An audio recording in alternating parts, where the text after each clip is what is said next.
Madam President, I move the Board of Education of USD 501 recess into executive session for 60 minutes to consult with our attorneys on matters protected by the attorney-client privilege to protect the board's position in potential litigation. Recess into executive session for 60. The board will return to open session in the boardroom at 6:33 PM. The superintendent, board attorney, Ms. Shaw, and leadership team are invited into the executive session. Thank you. I need a second. Dr. Schumacher, thank you. Any discussion? All right, we're ready for a vote. The vote is open.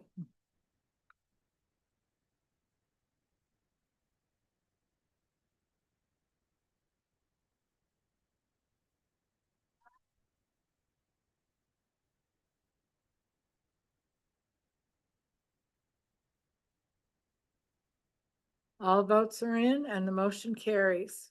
All right, we will recess to executive session for 60 minutes. As you prepare to recess, Highland Park folks have to get to their next event. However, I do want to mention, we did receive notice today that Highland Park High School has exited improvement status by achieving major milestones in academic growth. As scores have been presented, they are now off of school improvement. Let's give them an applause. Members, can they take a picture with you before they depart? The entire Highland Park family.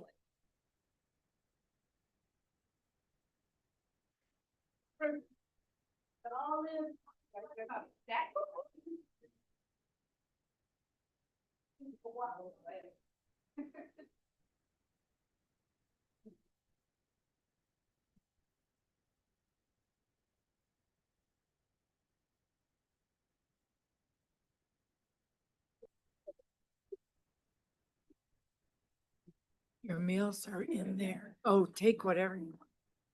And there's juice. Go for it. Take some good cookies.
Hey. Here we go. Do I get out the rest of the meeting if I get cut in the? I move the board extend executive session by 5 minutes to, 6:40 PM. Need a second? Second. All in favor? Thank you. Motion carries.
Thank you. Oh, that's how good work it is. It is the most.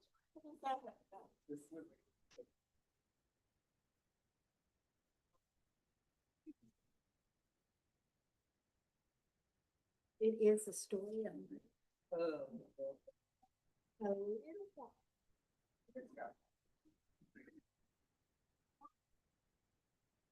We are back from executive session. The next item on the agenda is item 3, the Pledge of Allegiance. All right, I always look for a student to say the Pledge of Allegiance. We have a senior of the month from Topeka West. I forgot to put my purple jacket on. Oh. I just start. Just start, and they're just getting you on camera. We'll put our hand over our heart.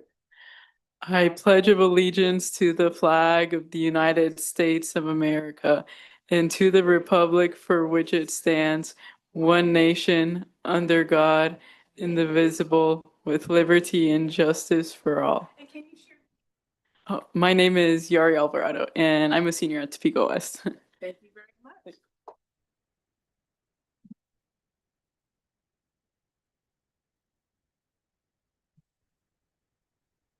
Next item is adoption of the agenda. I'm looking for a motion. I move the board adopt the agenda as presented. And a second. Dr. Schumacher. Any discussion? All right, we're ready for a vote. Vote is open.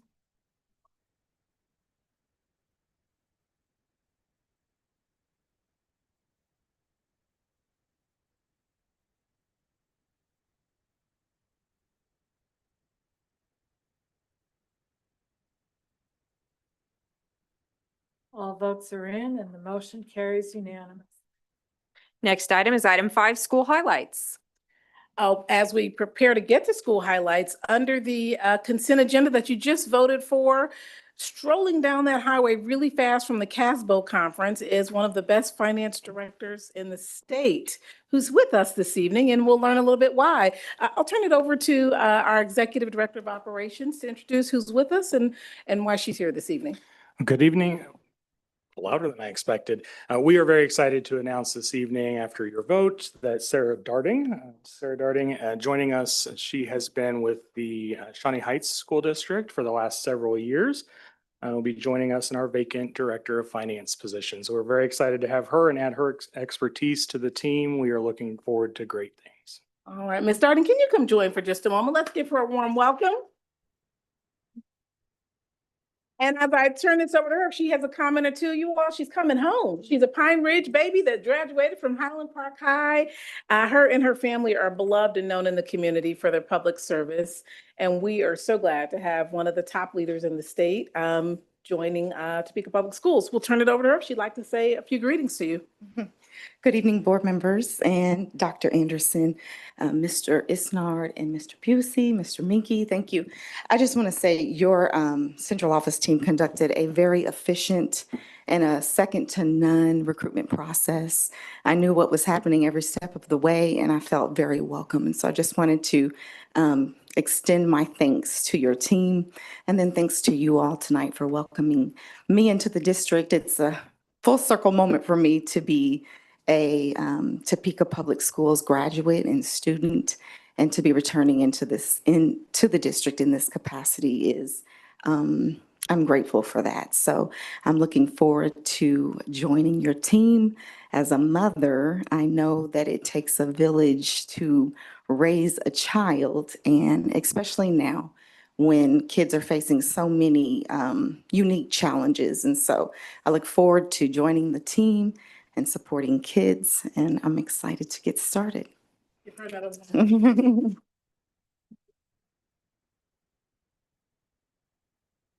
All right, as she heads home for that very long day from being at CASBO and then coming here, she will begin on July 1st. And again, we welcome her. And now for the school highlights. Please join me in enjoying the Senior of the Month video.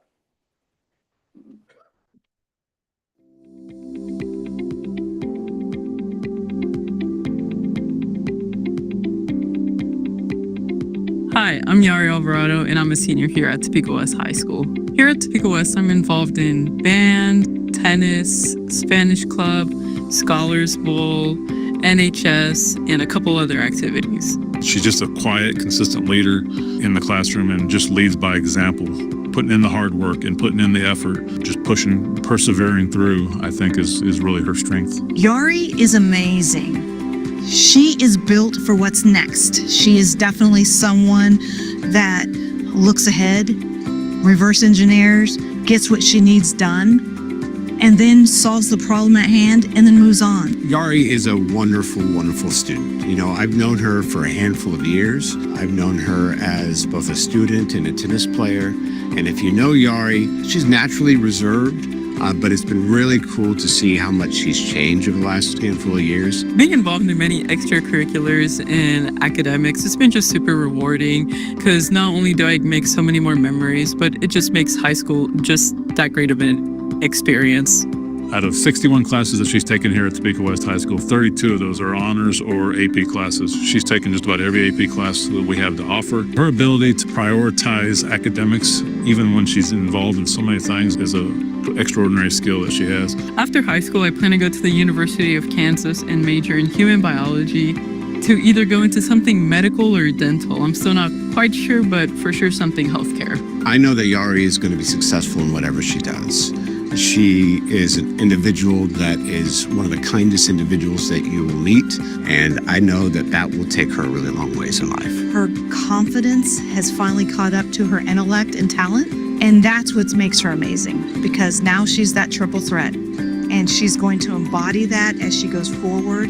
And honestly, this world needs more Yaris. Being involved in school just makes each part so much more memorable and fun. It definitely makes your high school experience go from a 10 to an 100. To Topeka West, I want to say thank you for helping me get to where I am today. If it wasn't for all the teachers, the students, and all the programs, each of them have helped me embark on this new journey in life.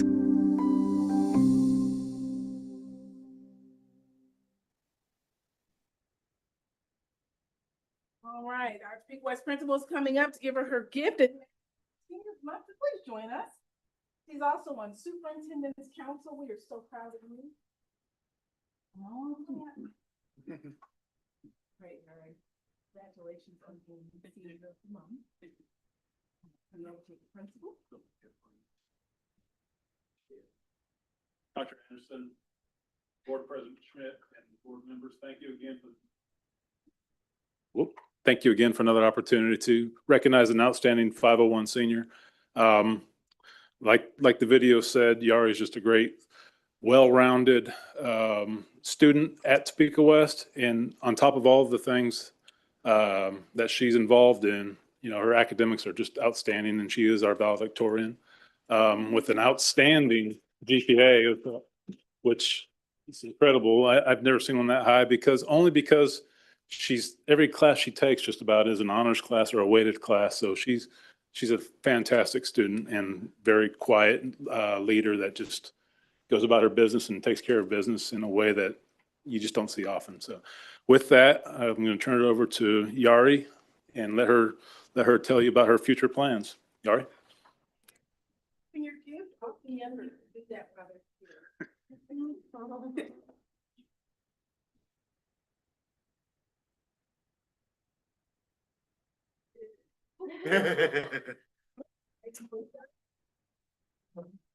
So we know we put the KU stuff in a purple bag, but it's because it's our school colors. All right, we're going to turn it over to the board to answer questions or to ask you questions. All right. Well, we'll start. Do you have any comments that you would like to say after watching your video and hearing your principals speak Well, about you? I just want to say thank you to Mr. Buckendorf, Dr. Anderson, all the board members, my parents especially, and Mr. Williams also. He had a lot of patience when filming the video. I kept on messing up, but he was actually really, really great. Thank you to all. All right, I'm sure I have board members that have some questions for you. Dr. Beeson? Yari, you're obviously an incredible young person. One of your teachers said that you're built for what's next, and I'm curious who helped build you. Well, I'd say first my parents, right? They've supported me along the way and everything. They're truly great role models, and I couldn't be here without them. In school, Miss Legg, she's just so incredible. I don't think I've had a teacher just as caring and supportive as her. Like with any students, she does anything she can to support them and make sure that they can reach their goals and everything. Mr. Daniels, the band teachers, they're all just incredible. That's wonderful. Is that mom and dad there? Yes. Yeah. My mom and my dad, Maylin and Fila. Congratulations to you both also. Additional questions, Mr. Munoz? You know, I saw in the video that you were playing, is it the saxophone? I Yes, still saw you on, what is that? it's Valve? marimba. Yeah, so you play in a couple different things. Tell me about all the things that you've been involved in at Topeka West and sort of what drew you to be so involved in what you do. So everything, I've been in band, and in band I've played the alto saxophone, the tenor saxophone, the bari sax, and then the mallets, which is, the marimba, the xylophone, and all that jazz. And I've been part of the percussion ensemble. I play tennis. I did swimming for a year. I've been in Spanish Club, Scholars Bowl, the Superintendent's Council, National Honor Society as well. I think that's it. Wow. Yeah, thank you. Thank you. Dr. Bonebrake? Well, Yari, congratulations. And with your talent, ability, you can go anywhere you want. I just hope you come back to Kansas. Yeah, thank you. I do plan to stay in Kansas. Okay. It's definitely, I feel like it's a pretty good life, not too high, living lifestyle. So We need you. thank you. Any other questions? Dr. Schumacher? Yari, I think one of your teachers talked about your confidence, I believe, and that kind of quiet confidence, I believe, goes a long way, but being able to advocate for yourself and as you continue to learn and grow, and whatever you do is very important. You do have 2 physicians here supporting you. So if you go in medicine, Dr. Bonebrake will want you to go out of state somewhere else, but I would love if you stay in Kansas and go to my alma mater. But if you ever need anything, please don't hesitate to reach out to one of us. Thank you so much. And maybe me and not Dr. Bonebrake. Congratulations, Yari. Thank you. Thank you. I just have one final question for you. What motivates you to take all those hard classes? A lot of times kids in high school, the first few years may be ambitious, second couple years, they're like, whatever's easy, I want to skate through. So what is that inner challenge that has you challenging yourself? I think a lot of it is just to prepare me for the future. Most of the classes have helped me get college credit, but then there are also like some AP classes that I'm taking this year that I'm not necessarily getting college credit, but they will help me in college, and just getting that knowledge will for sure help me sometime in college. Well, that's outstanding that you have that wisdom at your age. Sometimes it takes a lot of years for us to figure out the things we wish we would have done differently. So you're old beyond your years, and that's a compliment. Thank you. So thank you so much. We're very proud of you, and we wish you the best of luck for the few weeks of school that you have left here at Topeka Public Schools, and then in your future at KU. Thank you. I appreciate it.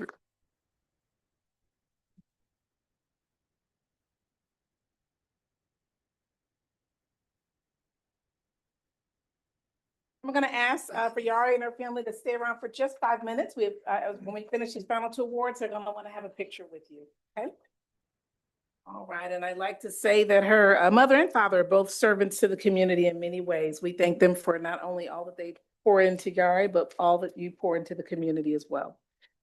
It is Teacher Appreciation Week, and we've been giving gifts to staff over in tokens of appreciation because we have Nurse Week also this week, and we've celebrated all kinds of other categories all the way up to now. But Teacher Appreciation Week, we're inviting our teacher, Mr. Philip Wigley, also the nominee for Kansas Teacher of the Year, nationally board certified. He was the one that when I first started said, we need more NBC teachers. You remember that meeting? I'm telling you, and that is how we now actually pay NBC teachers a stipend. It was really through the meeting with Mr. Wrigley and how we grew the number that we have. And so let's applaud him as he comes up to read the proclamation for Teacher Appreciation Week. Mr. Wrigley?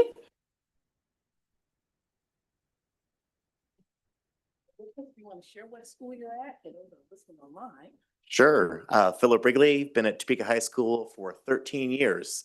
It is the most beautiful place that you could ever teach. Board President Lisa Schmidt, this is your words, but I'm happy to read them. Proclamation of Topeka Unified School District number 501, Teacher Appreciation Week, May 4th through 8th, 2026. Whereas Topeka Public Schools is proud to join other school districts and education organizations across the country in celebrating Teacher Appreciation Week, May 4th through 8th, and National Teacher Day on May 5th. And whereas Teacher Appreciation Week is one of our most important observances because it brings attention to the teaching profession, which is worthy of honor and praise. Whereas success in Topeka Public Schools begins in the classroom, and our teachers are the people who inspire students every day and instill a lifelong love of learning. And whereas our teachers are a dynamic force in the learning process and consistently exhibit their steadfast commitment to students through their willingness to give of their time, energy, talents, and resources. And whereas we recognize that all educators play a significant role in the vitality and economic prosperity of our community because they are the people responsible for shaping our future. Now, therefore, be it resolved that Topeka Public Schools Unified School District number 501, Topeka, Kansas, does proclaim May 4th through 8th, 2026 as Teacher Appreciation Week. And be it further resolved that a copy of this proclamation be included in the minutes of the Board of Education meeting, May 7th, 2026. In witness whereof, we, the staff of Topeka Unified School District number 501, do hereby affix the signature of our board president and the official seal of the Board of Education, the 7th day of May, 2026. And just as a teacher, thank you for doing that.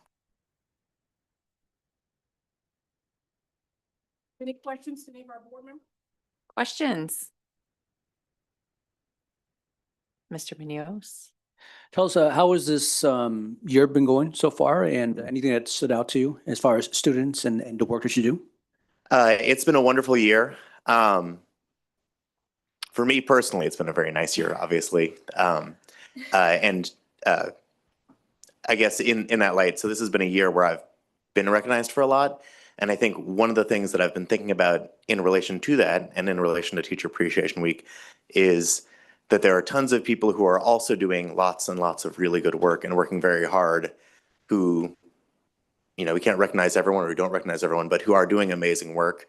And, you know, I'm working no harder this year than I was the 12 other years. And so, you know, it's been a good year for me, but it's also been a year to recognize that people are doing amazing work around me. But no, it's been a great year. I got to have both of you out to talk with my seniors. We're in the midst of our last projects in U.S. government where they pick an issue in the community that they care about, and then they, you know, talk about what they want to see happen with that issue and how they can use their knowledge of local, state, tribal, and federal government to address that issue. And it's, you know, been exciting. We've had a few presentations, but we're going to have some more on Friday, and seeing how they're going to make the world a better place has just been, you know, a lot of fun. Ms. Boley? So congratulations on being a nominee for Teacher of the Year. I mean, what a wonderful honor and well-deserved. What has that experience, how has it enriched your profession?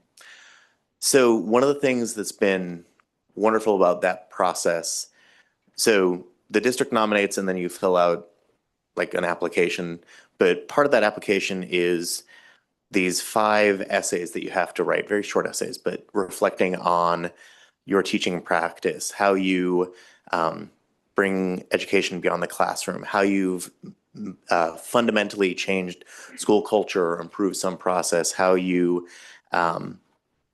have been a leader, right? And so that reflection process of getting to both look back and see, okay, what have I been doing? Because a lot of times as a teacher, you're very much moving from problem to problem. And as soon as you've figured out what you're going to teach, okay, you teach it and then you move on to the next thing. So getting to reflect on those things, getting to reflect on impact, getting to look at sort of my identity as a teacher. One of the last pieces was like, what would your message to teachers and educators in the community be? And it was thinking about, so what am I within the community and what do I stand for? It's a really meaningful thing to sort of pause and reflect on. Shocker, it was about civic education. My wife was like, you know what your message is. But yeah, that's been great to sort of pause and reflect on at this stage. Were you able to travel to other buildings of other nominees? Were you? That will come. So there is, do that. it's a very extended process, almost humorously so. So the nomination was in October, the application was in November. The regional banquet was, here in April. So then in September, there's going to be a conference down in Wichita. And then I think as part of that, we'll get to go get on some teams and check it all out. My friend Mary Beck was very adamant that she was like, you make sure, because I'm not moving forward with like anything further. She was like, you still do those tours, and talked about how they were some of the best experiences that she had in her education career, to see how other people, not just how they're doing things, but to celebrate what young people are accomplishing, what other educators are accomplishing. So yes, that'll be a next year thing. And yeah, I'm looking forward to it. I have heard that same thing, how powerful that is. So Yeah. I'm so glad you're taking advantage of that. I definitely will. And congratulations again. And I appreciated being at your table. Yes, thank And you. thank you for asking me. I just so appreciated being there and being able to celebrate you and your family. So Thank you. thanks. And thank you for coming to my classroom a bunch. And, I I'll book you enjoyed for next fall. every second of it. Well, it is an honor to have you here. You emulate the passion that you have for your students and for your profession in just listening to you talk about it. And we are so lucky as a district to have teachers like you and all the others that have that passion and really want to put our students first. So thank you so much for that. Thank you.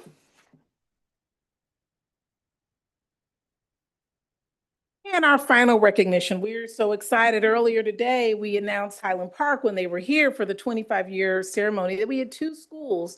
KSDE contacted us yesterday. Ms. Wallace, explain what being on improvement is and how does one ever get off improvement?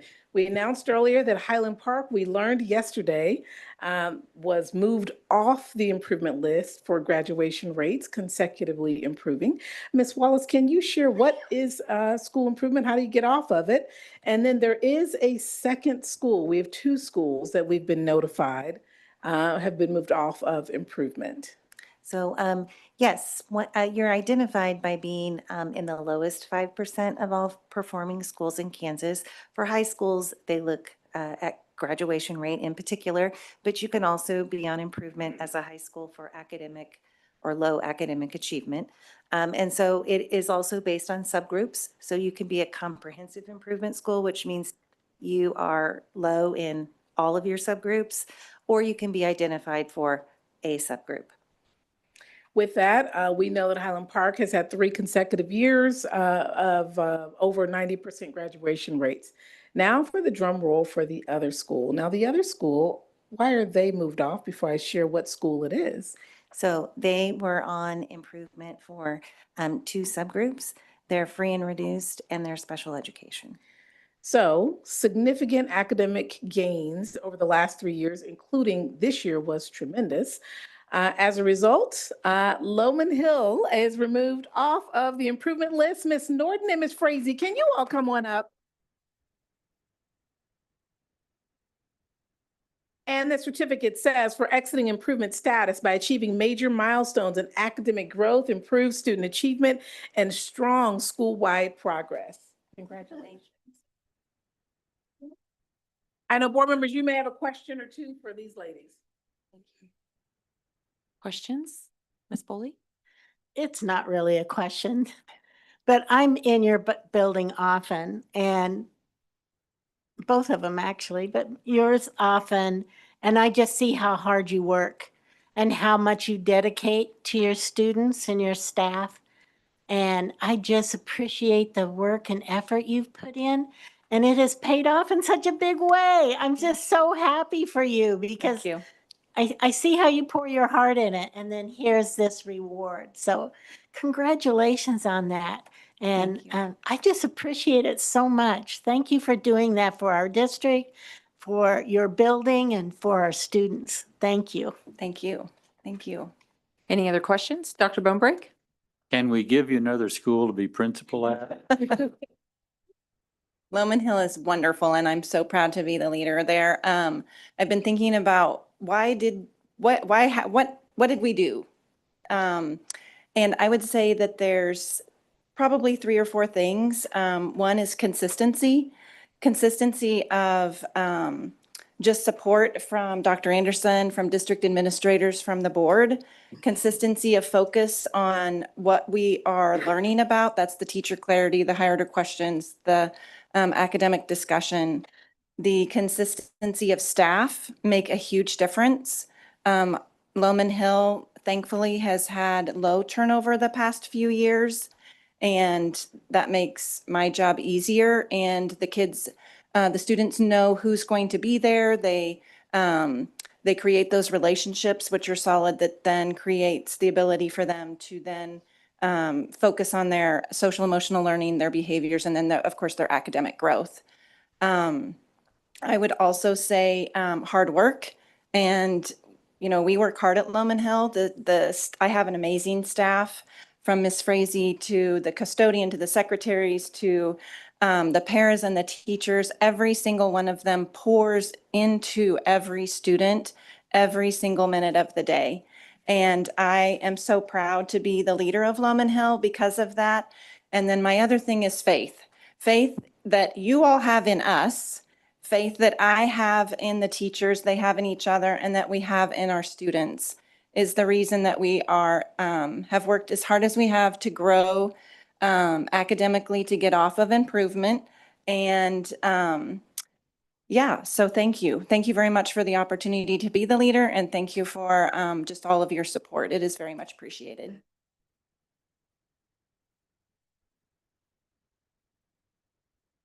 Thank you so much. It's wonderful to get to see your hard work culminate in an event like this. So we are very proud of you guys and really celebrating alongside you. Thank you. Thanks. All right, that is our last highlight. If we can take 5 minutes, and we'll start with Loman Hill. Then we'll have our senior of the month come on up. If you want mom and dad, invite them. Otherwise, it'll be you and your principal.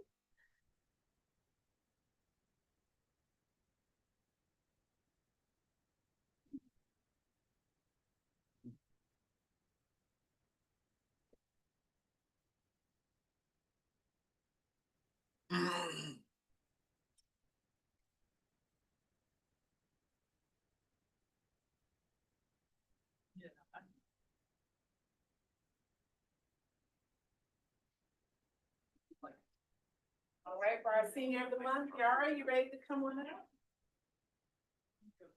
Tell the board, that's one for you, that article that you're holding, Lady Lassiter, that we would not be having a pilot program. We thank you, Mr. Dixon. I was talking about that. I just delivered her article to her laminated yesterday. Thank you for that.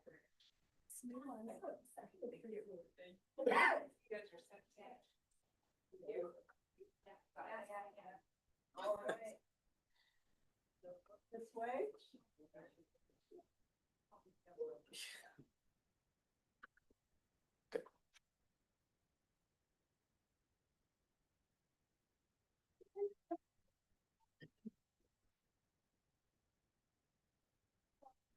Now, Loman Hill will be receiving, as she's preparing to leave, from both Ms. Wallace and Mrs. Sharp, an instructional supply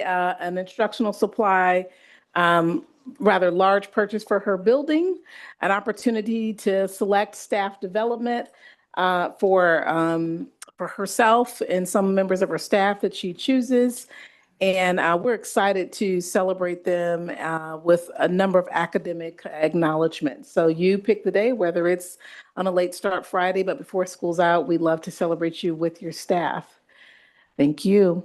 And Yari applied for many scholarships, so you'll be at scholarship night receiving many scholarships. And today at Superintendent's Council, we said, why didn't you apply for the Superintendent's Advisory Scholarship? And she said, I did. Do you know her application got lost? And they did have it. Foundation did have it, and automatically, if you're on advisory, you'd actually receive that. So congratulations. They did find it, and you are awarded that scholarship. I'll see you at scholarship night. That concludes our highlights. Unless you want to stay for the whole. And Mr. Wrigley. The Teacher of the Year and representing all pieces for teacher appreciation. Right in the middle. And Mr. Nick, this is your future. Mr. Dick. Did you want to come up? Those to pick a high, you cry, and all next to Mr. Wrigley.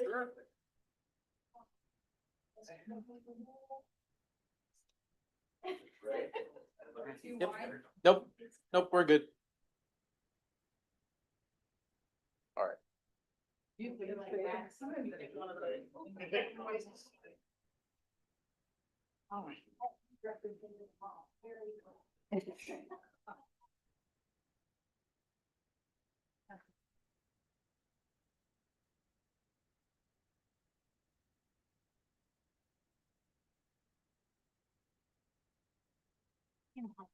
$1 million pictures. All right, next item on the agenda is item 6, public communications. We do have someone here this evening that would like to speak, Mrs. Lassiter. If you would please step up to the podium, come forward and state your name and address for the record. You have 3 minutes to address the board. We ask that your remarks to the board be respectful. All school board members, as school board members, we must make sure the privacy rights of all USD 501 employees are protected. Please keep your comments generalized and refrain from using employee names or other identifying information. Board Policy 2050 requires all complaints to be made and resolved at the lowest administrative level.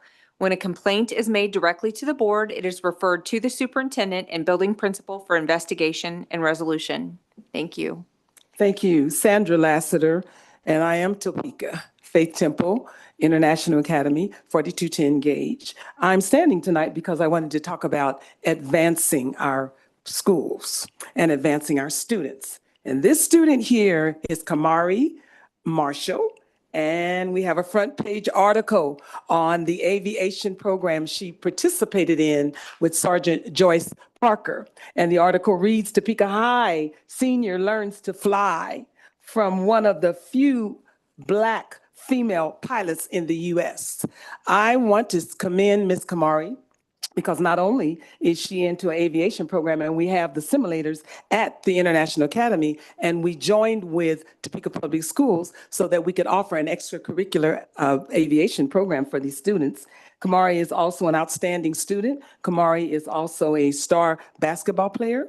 Kamari has now flown the plane with a commercial pilot, along with Ms. Parker, to Central Missouri and to Salina, where she has received a scholarship from Wesleyan University. Now, we really are appreciative of the fact that Kamari has been so successful along with other students in Topeka.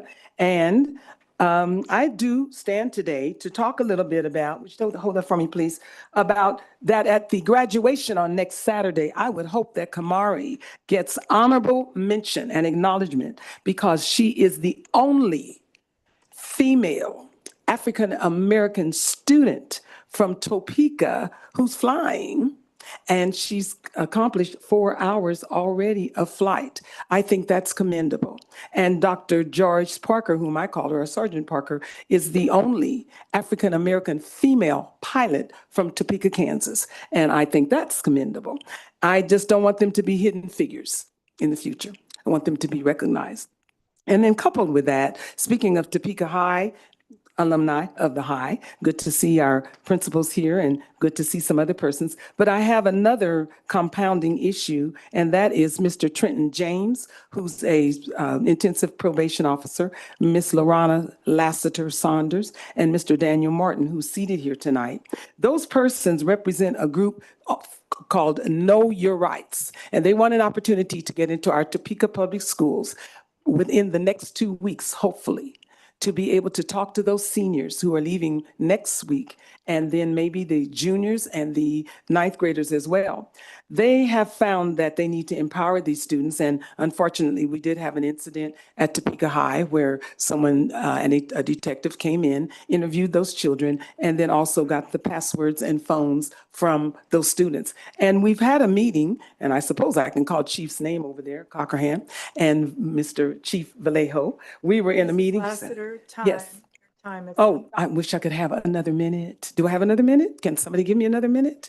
Yes, if you can And wrap in- it up in a minute, we'd be I happy to think give I you can that. wrap it up in a minute because we felt and we talked about it was possibly mishandled and that they want to walk some things back through with parents and the students. But my bigger concern is Officer, I guess I can call his name Mono Smith, has contacted each one of you through email. We've heard nothing.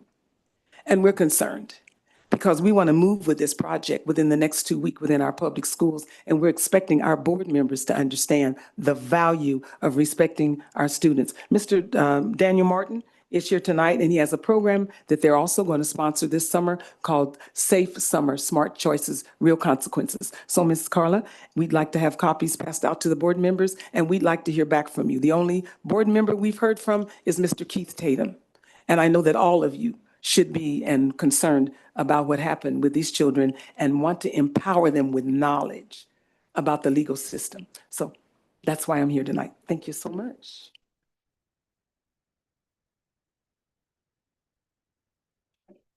Next item on the agenda is item 7, disposition of business by consent. I'm looking for a motion. Oh, first, Dr. Schumacher. Ms. Schmidt, I'm going to recuse myself from the items of business by consent because of potential conflict of interest on the personnel report. All right, thank you.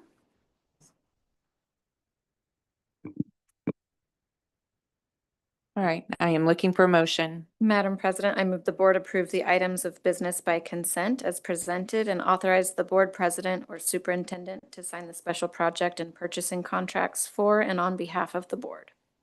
Thank you. And a second? Mr. Munoz, thank you. Any discussion? We'll start with Dr. Bonebrink. I had a question about the Greenbush Project Plus. There's student participation days. It's for special education. And I take it we fully fund this for another district? How does that happen? And why can't we just fund it 70% like the state reimburses us? So we fund this, we're purchasing a seat from another school to send a student to Project Plus. So Dr. Bonebrink, Project Plus is a place that works with all the districts and you get 2 or 3 seats, which is not a lot for students who are behaviorally challenged and really need another location. So about 8 years ago, or maybe 9, we joined that consortium because Topeka Public Schools had never been part of it. Go figure. And once we joined, we filled all of our seats. But we know as large as we are, we really need more than a handful of seats. So then we can approach other districts that are smaller who might not need all the seats that they have, but they have to pay the same tuition we do, so they can allow us to, take their seat as long as we pay that. So they didn't fill it, so we can fill it, but we pay the spot. Exactly. Now, what we're asking for is, can we have more seats? We're larger than everybody else. And that's an ongoing conversation. In the meantime, we have to kind of play this game of when the year starts, who has seats open that they don't need? And by this time of the year, they either need them or they don't. So we believe it's an investment in making sure these young people get help at any point in the year. So that's why you see that amount. That's a set amount by Project Plus. We all pay the same. And I believe we all pay the same. Yeah, and we've increased our seats for next year to 10. Do they go somewhere for? They do. It's like it's not quite a residential facility, but they go to another location and they stay at a different school that is filled with mental health therapists. And they have therapy and behavior specialists. So it is a location that's intensive if you have a significant behavioral issue that's disrupting the school environment. But we have now 10 seats, which is better than 3 or 4. Thanks for that question. And of course, the legislature doesn't care to fully fund it. We're working on them. Yeah. Dr. Beeson? This isn't a big ticket item or anything. I just was curious. One of the items was bound athletic contracting for the different high schools. Thanks, Mr. Dick. Really? Well, I have several things on there tonight, so just in case there was a question. Okay, just a little, I was curious why the cost differs per school and the smallest school is not the most affordable, if that makes sense. So prior to this year, almost everybody in the state used Arbiter as the contracting service for athletic contracts between schools. That has changed now to Bound, and everybody, because of some issues with Arbiter, are moving towards Bound. Okay. So almost, I think at this point, just about every school in the state has moved towards Bound for their athletic contracting. In the case of Highland Park and Topeka West, their leagues went together, approached Bound about pricing, and there are different levels of packaging. So Highland Park has actually the second highest level because their league all chose that we're going to do that package. Okay, perfect. And then Topeka West, their league went together as a package. The Centennial League schools did not. And so Okay. there's 3 different prices, but Okay. it's really West and High have the same package. Highland Park has a little elevated package from those 2. Thank you very much. You're welcome. Any other discussion? All right, I think we're ready for a vote.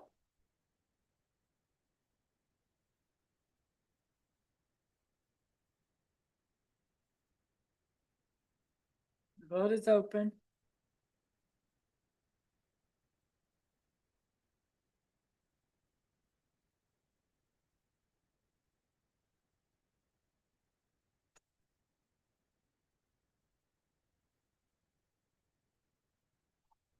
All votes are in and the motion carries.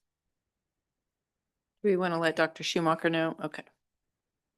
All right, next item on the agenda is item 19, Superintendent's Report.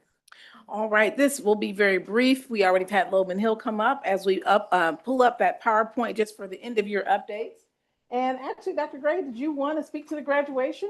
Oh, yes, ma'am. All right, we'll turn it over to Dr. Gray to end us off on end of year updates and just mention graduation items as we close on out. And other than that, the major update also is that the CAP scores came in yesterday, and we're so excited to see tremendous results across the district. Dr. Gray, turn it over to you. Again, thank you so much, Dr. Anderson. As you see, board members, in front of you, we do have a graduation packet. Please remember graduation is May 16th, which is Saturday. It's 9 o'clock, 11 o'clock, and 2 o'clock. You definitely need your pass in order to access Stormont Vail. But also we have a couple of other important dates that we want to make sure that you're aware of. One of those days is the last day of school for pre-K through 4, 6, and 7 is Wednesday, May 20th. And then also the last day for all students is May 21st. We also have 8th grade promotion that is on the 21st at 8 a.m. for all middle school, as well as 5th grade promotion, which is at 10 a.m. If you go to the next slide, again, it has some more graduation information. Our graduation for Hope Street is Wednesday, May 13th at 10:30. So please join us there. We're excited about Hope Street and the graduates that are graduating, and you have those numbers in front of you, as well as Cap City. That graduation is Wednesday, May 13th at 5:30. So again, there's a lot of work that goes into planning graduation.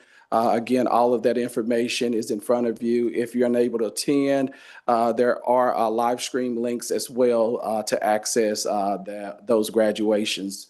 Are there any questions related to graduation? Any questions for Dr. Gray? Mr. Munoz?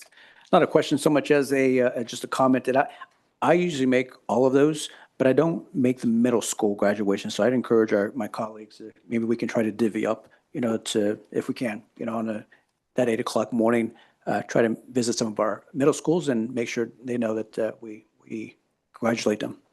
Just a comment.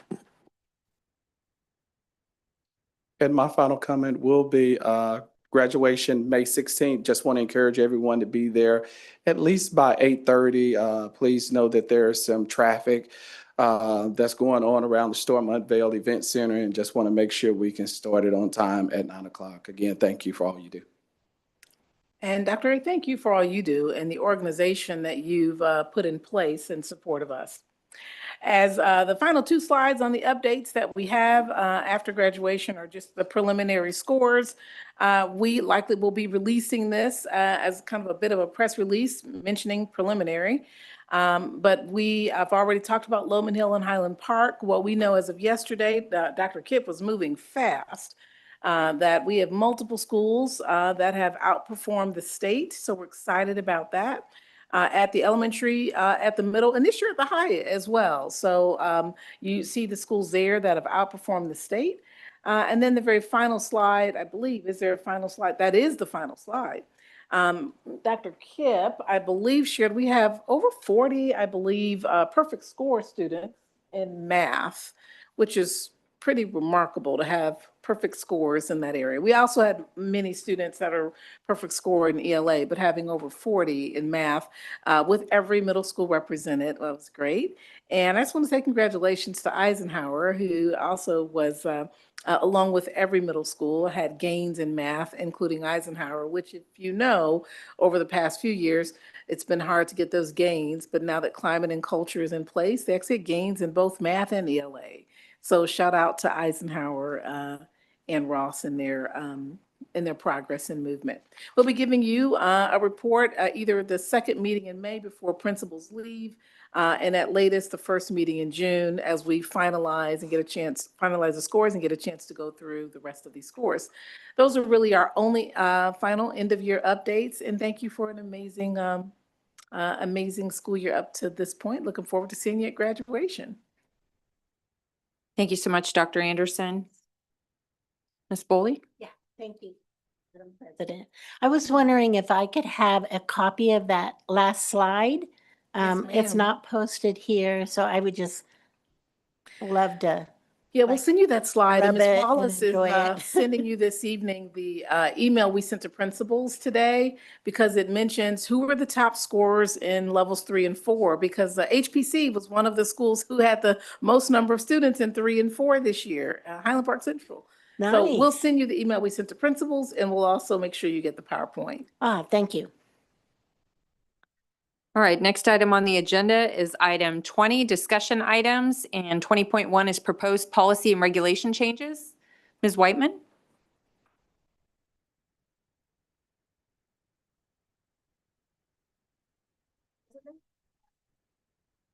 Have 21 changes and policies that the policy committee has recommended. Thank you, Dr. Anderson. They focus mostly on school security. I will go through them briefly. They are under agenda item 20 on your board agenda. Remember, anything in red is a new change. Anything crossed out is a deletion. The first one is school security. Basically, Topeka Public Schools is very fortunate. We have our own internal police department. Not many school districts in the state have that. That enhances security. The changes you will see, originally they were called campus police. The changes are made to basically school police. They are all trained, licensed police officers, trained at the academy in Hutchinson. So that one is basically cleanup. 2301 is cleanup again, correcting title changes, and then anything that is not or no longer being used 2315 is traffic regulations. Kansas law gives schools the authority to control the traffic on their school properties. With our 30-some buildings, they control traffic. They have the same authority to control traffic that a police officer would upon the streets of Topeka. The next one is unauthorized persons at school. That is 2325. This one need to be clarified because they need to be included that unauthorized persons at school at times could include a parent. And the general policy is that the building principal is responsible for individuals coming onto school property. But if there's legally only one group that's entitled to be on school property by statute, that is the students, and they are subject to good behavior, suspension or expulsion. No one has a right to be on school property, and this provides that if a parent is disruptive on school property or in the building, the principal has the right to ask them to leave. If they don't leave and they continue to be disruptive, then our police officers are called. We also, principals also, it's clarified, have the authority to issue what's called a no trespass letter. In the district, it historically must have been on a blue card because when I came, it was, I've never heard the term someone blue carded, but that means they've been issued a no trespass letter because of their behavior. We expect all adults on school property to model the behavior we expect out of our students and particularly be a role model for how to act in public. So if generally the process is they are warned once, and in a warning letter, and if the behavior continues a second time, then they are prevented from coming onto school property for a period of time. And you see new language in there that any individual who disrupts our main purpose, which is instruction, or interferes with instruction, presents a poor behavior model for students, may be removed. It doesn't happen often, but oftentimes, many parents aren't aware of what behavior is expected. So that's one of those that is within the principal's authority. The next, the unauthorized persons at school, there's procedures. Again, it's clarifying language, deleting what is no longer being used. And then on page 2 of that, we found that the identification badge language was included twice in the policy, so we deleted one of them. But the next one is the requirement that all school employees, when they're employed, are issued an identification badge. They are expected to wear that badge at all times so that it's a security issue, and minor changes were there. The next is cooperation with law enforcement, that 2350. Again, clarifying language was there. The one that there was considerable discussion on was the issue when law enforcement comes to school, if they have a warrant or if they want to interview. That policy currently says that, and the procedures is that whenever law enforcement comes to a building, their procedure are required to contact the chief, and he will work with the principal to try to make sure that if it's something that could be done in the evening when they're not at school, we try to emphasize that instructional time is very critical, particularly when you talk about test scores and student achievement. We only provide limited access, but we try to make sure that it's not disrupting the school day. It's in a private place. The interviews, the policy says a reasonable attempt will be made to contact parents. Principals do that. But if it's an emergency situation, then the principals have to act quickly to protect and make sure the school is secure. There is a change on page 2 of that policy dealing with warrants, and particularly when it comes to U.S. immigration and customs officials. The policy committee, it did say just warrant. There's been debate legally whether an administrative warrant is sufficient or a judicial warrant. We added the requirement that it be a judicial warrant signed by a judge in order to have access to any students during the school day. The next policy is going to be I think the safe schools and security, probably the 2360. This was a law passed in 1995 after the Columbine incident.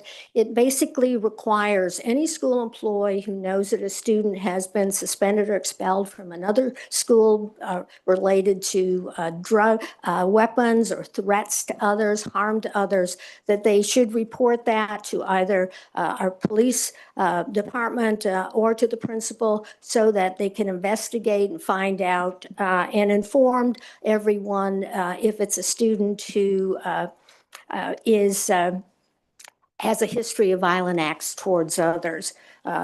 There's immunity provided by statute to anybody who reports any of those situations, and basically there are 5 specific situations that need to be reported, and that is the immunity in good faith. As long as someone reports without any intention of getting anyone in harm, then they have immunity.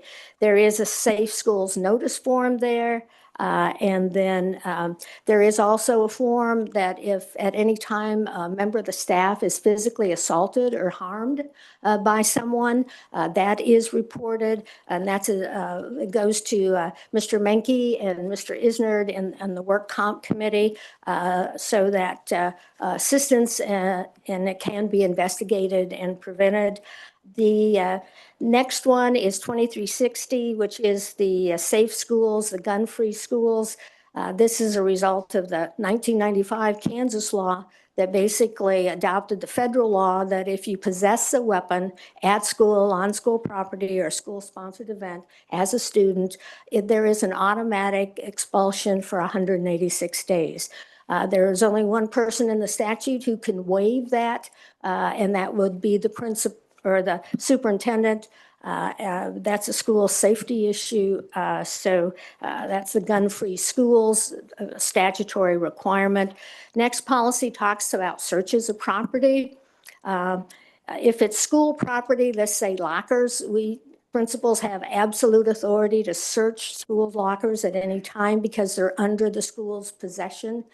Any other searches of students are going to be what's called the standard reasonable suspicion, which is they have to have sufficient evidence or facts to show that there's likelihood that the student has violated a policy or the law.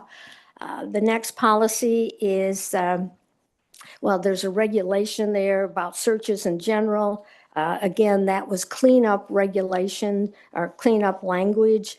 The next is breathalyzers. Breathalyzers may be used at times, and that was simply updated with the language. Next is use of video or digital cameras. We do have the right to use video, digital cameras in the hallways, on buses to monitor student behavior. This was cleaned up, just a matter of record keeping, that we shouldn't be keeping video images more than 30 days. And unless it's saved in a separate file for a separate reason. That was just to set a timeline that we don't keep them forever. They're usually used for school security, safety, for those purposes. So, and then saying that no one has the authority to download any of those videos without the superintendent's consent. Again, they're only used for school purposes for security. 2385 talks about concealed observations. Generally, the rule is at school you don't take photos of anybody or recording students or others without their permission.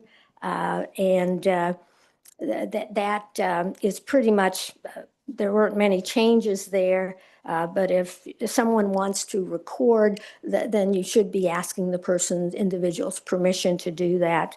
And that's why many times in student discipline matters, if there is a fight or altercation between students and you have students who are recording it on their cell phones, again, that's a violation of policy and they are also subject to discipline. The next talks about the security of school activities. That primary responsibility rests with the principals to determine security at athletic events. And then the regulation is basically security and crowd management at athletic events. Again, it's the principal who's responsible for that. But much of the language in that was very outdated. And they talked about contests at Moore Bowl, which hasn't been the name for many, many years. And then again, language that just was obsolete due to the passage of time. The last one is a regulation, and it's 8100-03, and this one is being recommended for deletion. The reason it's being recommended for deletion is that the Kansas legislature in the last couple of years have passed 4 laws that really make the regulation outdated, and it needs to be deleted because it doesn't comply with state law or the U.S. Department of Education interpretation of Title IX. The laws that have been passed in Kansas basically affect facility or bathroom use, and it also affects student participation in extracurricular activity. The Kansas legislature passed laws dealing with overnight accommodations, the Fairness in Women's Sports Act, the Women's Bill of Rights, and then most recently this year, Senate Bill 244, which provides that each public building, which includes school buildings, they have to designate each restroom as either male or female, and that facility restroom can only be used by individuals based on their sex. And the sex is determined both in state law and in federal interpretation. It's sex at birth. So that designation is required by Kansas statute. The Kansas statute is particularly difficult because it does provide penalties. If anybody uses a public restroom and goes to one that they shouldn't be going to, then there is a possibility. The second offense would be a $1,000 fine imposed by the Attorney General. And then the third offense, it would be a Class A misdemeanor. So the major changes that cause this regulation to be deleted are because of the numerous state changes in law by the Kansas legislature, and at the federal level by the U.S. Department of Education, the federal agency that basically interprets Title IX. And the difference is in the changes in the state law and in the federal interpretation is that when it comes to using facilities, whether it's bathrooms or locker rooms, or if it is in athletic participation, their interpretation in Kansas law is it has to be based in decisions made. Participation is based on their sex at birth. And they even go as far as to define sex being sex is determined male or female at birth. With that deletion, however, in order to ensure that the district still we deal with students in the process of education and growing and developing. It's recommended that the board adopt internal administrative guidelines, which will set forth the protections that all students have when it comes to both facilities use, their records, and athletics. And it summarizes what Title IX requires, what FERPA requires. It provides that student education records are always open to parents. And it provides that the district does not release any student's records without either a subpoena or the parent's consent. As far as facilities, the facilities are provided, male and female, but also that the district provides individual bathrooms for any and all students who need privacy for whatever reason. And then it also provides that the district will continue to ensure that students are not discriminated based upon their sex, and that they will not be bullied or harassed, and that educators will do what they have always done in any situation. They will look at what are the unique circumstances of each child and make decisions accordingly to support not only the academic growth, but the social and emotional growth of that child. With that, I'll be happy to stand for any questions, or these are really on the agenda tonight for discussion. They will not come, they'll come back to you in 2 weeks for your approval. So if you have any questions, during the 2-week period, feel free to call me. I'll be happy to review any questions that you may have. Thank you, Ms. Whiteman. Any questions for Ms. Whiteman or Policy Committee? Ms. Boley? I was wondering about, and this is actually a question for our attorney. Oh, So when a student is arrested on our school grounds, where they come into our school buildings and arrest a student, shouldn't an administrator accompany them until a parent shows up? Should we just give them over and no protection there until a parent arrives? And some of the language that the policy committee deleted from that cooperation with law enforcement is that when they come onto school property, it's the principal who makes the decision about whether they have access to that student. Now, if they have a warrant, generally we will cooperate, but we will make sure that the student is removed to a quiet, private place. The parents are called, and that the principal will remain with them and make sure that their rights are protected. So that does occur. About the only time when they don't remain with them, and it's because of a state statute change, is whenever they come to the office and say we are investigating child abuse and neglect. Once they say those magic words, child abuse and neglect, the statute says we shall cooperate. It used to be under former law, when I was head of SRS, that the principal could sit in with the student during the interview.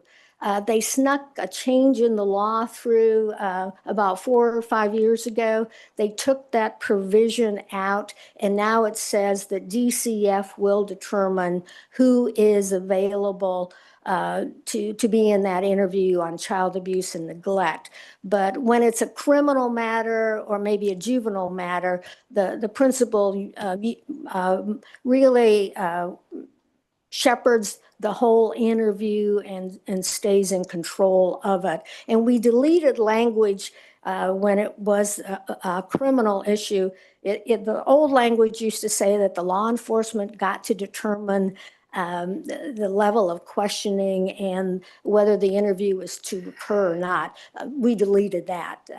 That is not their decision. It's school property, it's the principal's decision, and we always look at the age of the child, why they want to do it during the school day, and the chief always encourages them to contact him first, and he will ask them, why can't this be done after school?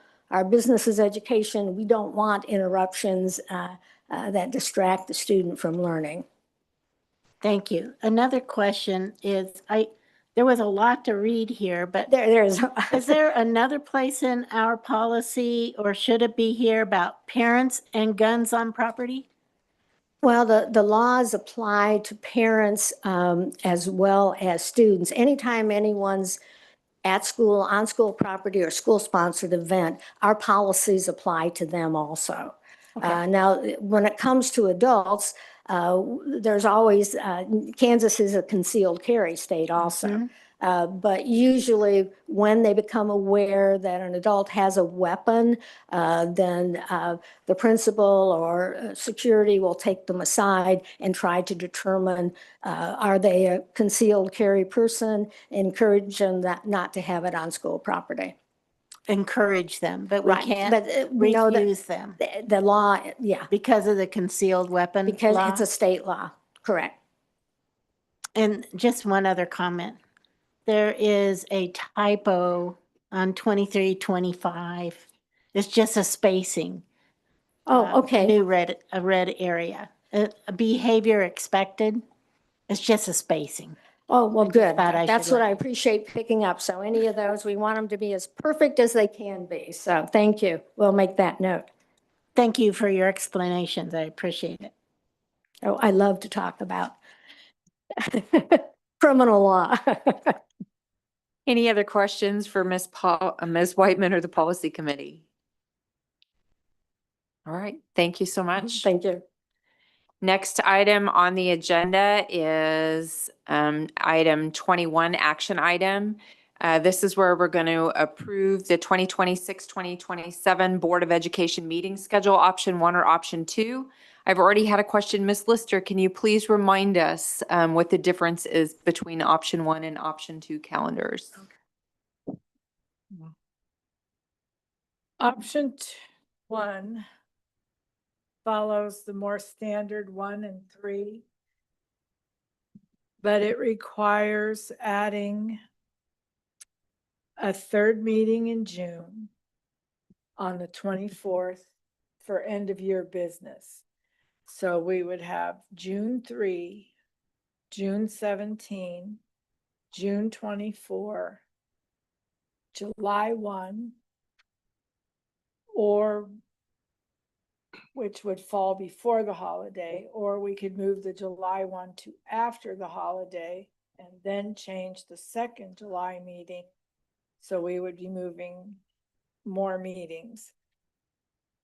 Option 2 allows us to keep the schedule the same with only moving the meeting of July 1 to the 30th of June to allow us to do the end of year business and the first of the year meeting at the same time. And that way still have the second meeting in July on the same time. All right, thank you. Moving every. Thank you. So I am looking for a motion. So Madam President, I would move that the board approve option 2 of the draft board meeting schedules presented tonight and at the last meeting. And I'm looking for a second, Mr. Munoz. And is there any discussion? All right, seeing none, I think we're ready for a vote.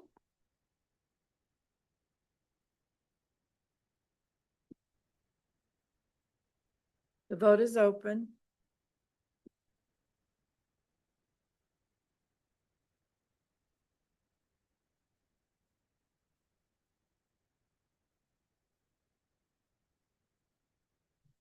Is it open? Oh, there it goes. Someone voted. Just took a little while.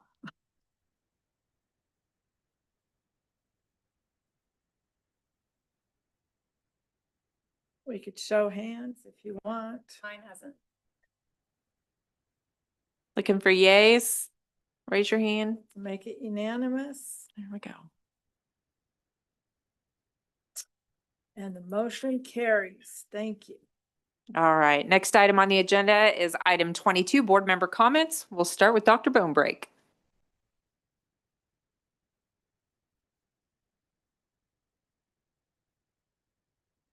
This 1972 salary schedule.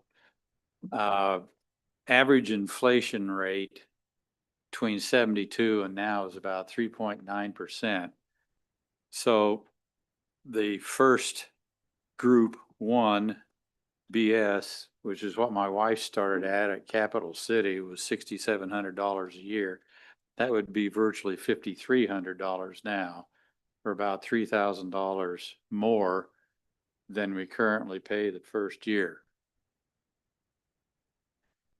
So we're still behind a bit in starting salaries. And that really doesn't address the other was because it's about 690% increase from 72 to today. Merry Christmas. That's all. It's great. Thank you, Dr. Bobrick. I had technology committee with Miss Boley. And quickly, I'll kind of recap. We talked a little bit about board docs. Diligent. Keep an eye on Diligent. I feel like they're taking over the world and taking over all board. Yeah. It's maybe insider trading, but they also have board effect. So we talked about board docs and some of the changes and that we as board members may need some training with that change. We talked about the COOP plan. I learned that stands for Continuation of Operations and the IT Disaster Recovery Planning. And we also talked about our IT policy a little bit more and kind of looking at what lives in the policy, which is kind of what we govern as a board, versus procedures, like for kind of best practices, that kind of stuff. We also went over some of the summer projects, some of the wireless access point upgrade, which maybe brings us into the 20th century. I don't know if it's 21st century, but yeah. Some of the phone systems, security system, the camera systems, and then our continued movement from some of our 1-to-1 to 2-to-1 classrooms in our elementary schools. So technology committee was great. I was able to attend the DSA, the staff awards and the retirement ceremony. And then Mr. Wrigley had talked about, how he enjoys celebrating what young people are doing. And I've gotten to do a lot of that with different band concerts, band award ceremonies. We had thespian award ceremonies at our house, gearing up for graduation.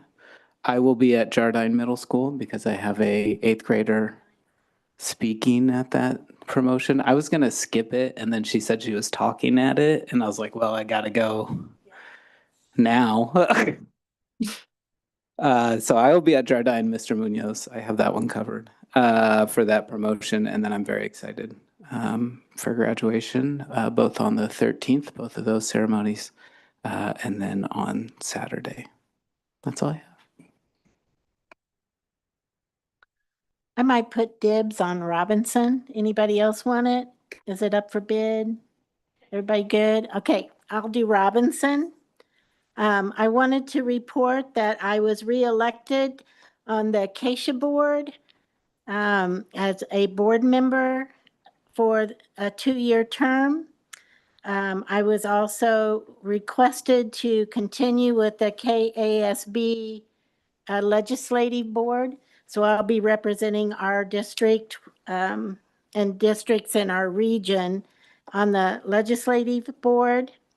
I was asked to judge the Lego competition this year, where we have expanded that program. It's just, if you ever get a chance to come by and see it at the end of the year, it'll probably be at French Middle School again because it seems to work out well there. The students are given a real world problem and they have to figure out how to solve that problem. They have to create the process and how they're solving that problem. And then they have to create Lego models along with that.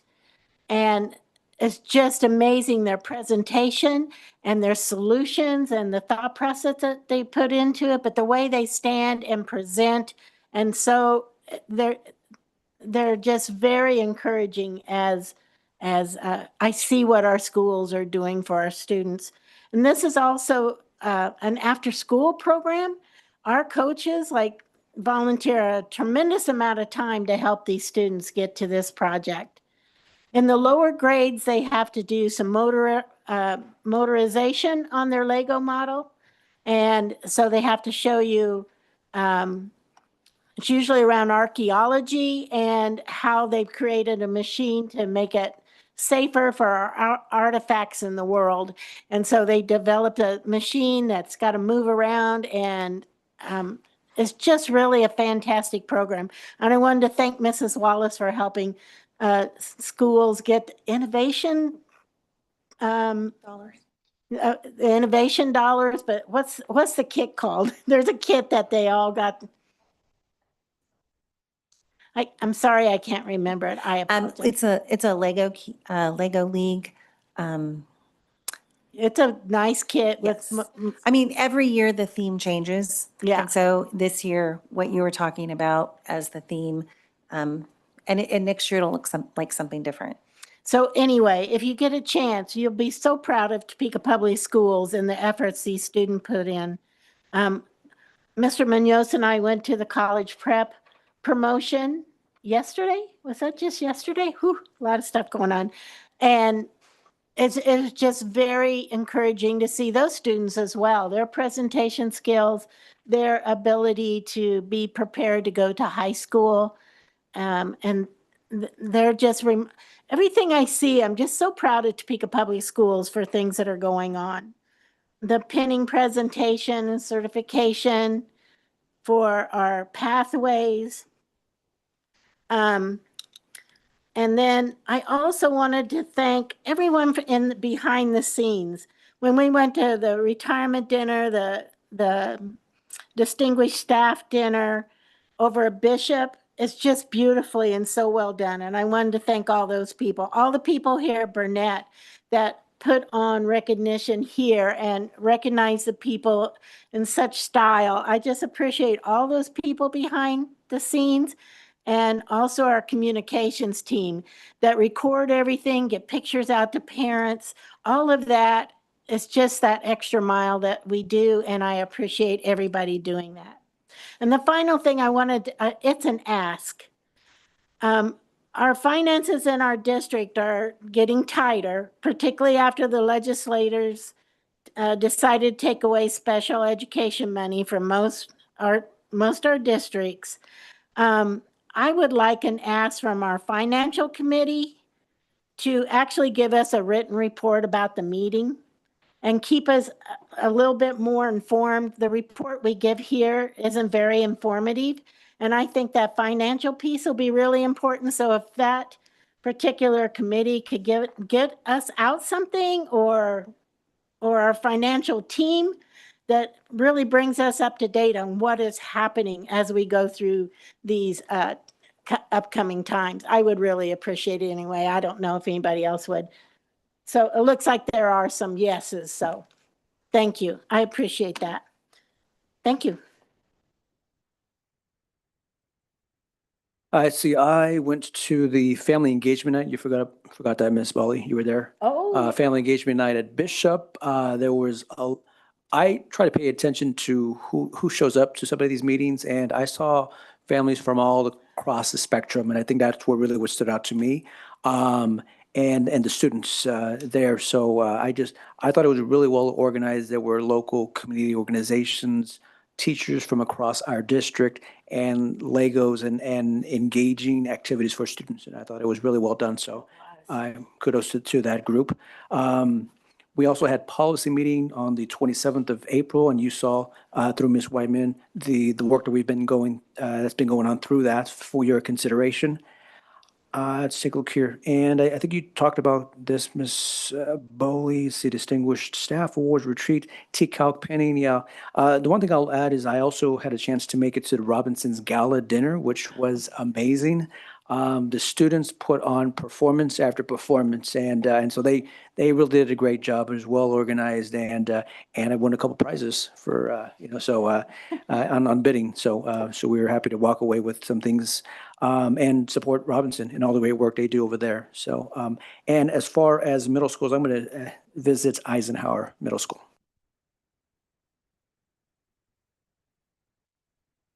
Well, let's see. I think all my committees have been covered. I just wanted to mention Share Fest 2 Saturdays ago, I think. I was out of town for work, but my neighborhood school, Whitson, was one of the sites, and it just looks beautiful after Share Fest. So a big thank you to all who participated. I know that was a lot of work around the district. I presented to DCAC on Tuesday, and it was great to hear about all of the end of year activities. Anyone who's a parent, our heads are spinning during May. So looking forward to graduation and wrapping up another great school year. And in the interest of time, I'll leave it there. And as usual, I don't have much to add after everybody gets through. I appreciate all the board members stepping in and attending all the varying events. Of course, I've had back-to-back conferences the last couple weeks, so I've been out of town and I'm unable to attend. For middle school graduations, that is the time of our commission meeting, so I will not be able to attend that as well. I was just wondering which one Ashley took. How many do we have? One?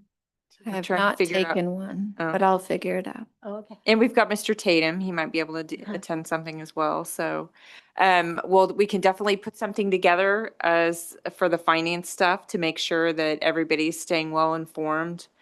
So I'll work with the team on that and make sure that everyone gets something. It is going to be a very busy couple more weeks. May is kind of a whirlwind. So I appreciate everybody's stamina. I appreciate our leadership team here who comes and gives up their Thursday night 2 weeks a month to keep us informed and make sure that we conduct the business that we need to do. And I know you have that on top of everything else in May, so we appreciate you as well. With that, I am looking for a motion to adjourn.